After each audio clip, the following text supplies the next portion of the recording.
এনসিপির উত্তরাঞ্চলের মুখ্য সংগঠক সার্জিস আলমকে নিয়ে সামাজিক যোগাযোগ মাধ্যম ফেসবুকে পোস্ট করলেন সুরকার প্রিন্স মাহমুদ। পোস্টে সার্জিসকে ঘুমের ওষুধ খেয়ে ঘুমানোর পরামর্শ দিয়েছেন তিনি। প্রিন্স মাহমুদ পরামর্শ দেন, ডাক্তারের পরামর্শ মতো রিভোট্রিল 0.5 মিলিগ্রাম বা লেক্সোটানিল নেওয়া যেতে পারে। সম্ভবত মানসিক চাপ ও অনিদ্রা থেকে উদ্ভূত সমস্যার কারণেই সার্জিস এমন আচরণ করছেন বলে প্রিন্সের দাবি।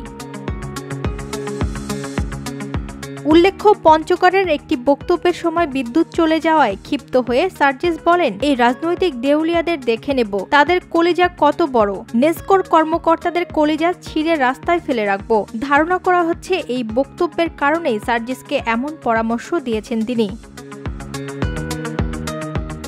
ওয়াহিদা প্রান্তি, স্বদেশ প্রতিদিন।